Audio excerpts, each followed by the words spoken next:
A paraplegic. After a few days, Jesus returned to Capernaum, and word got around that he was back home. A crowd gathered, jamming the entrance so no one could get in or out. He was teaching the word. They brought a paraplegic to him, carried by 4 men. When they weren't able to get in because of the crowd, they removed part of the roof and lowered the paraplegic on his stretcher. Impressed by their bold belief, Jesus said to the paraplegic, "Son, I forgive your sins." Some religion scholars sitting there started whispering among themselves, "He can't talk that way. That's blasphemy. God and only God can forgive sins." Jesus knew right away what they were thinking, and said, "Why are you so skeptical? Which is simpler, to say to the paraplegic, 'I forgive your sins,' or say, 'Get up, take your stretcher, and start walking'? Well, just so it's clear that I'm the Son of Man and authorized to do either, or both." He looked now at the paraplegic. "Get up.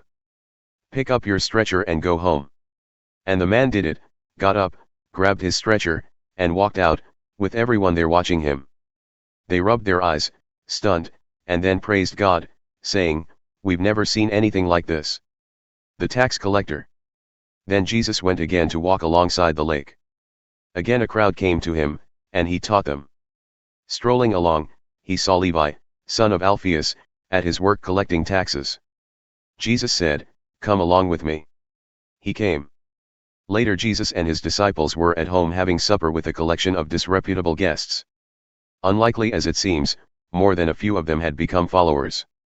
The religion scholars and Pharisees saw him keeping this kind of company and lit into his disciples, "What kind of example is this, acting cozy with the misfits?"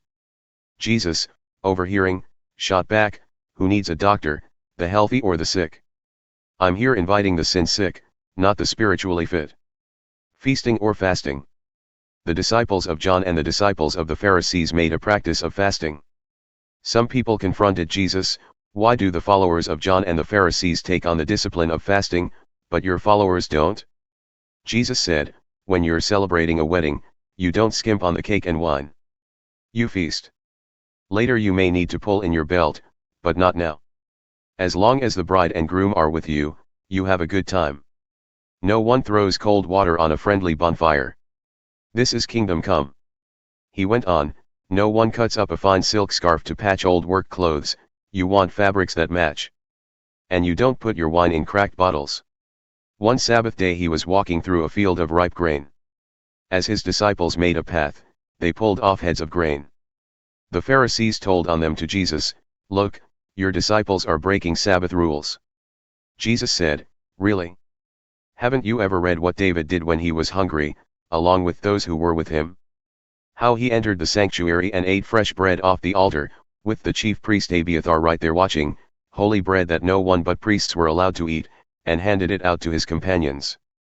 Then Jesus said, "The Sabbath was made to serve us, we weren't made to serve the Sabbath. The Son of Man is no yes man to the Sabbath. He's in charge.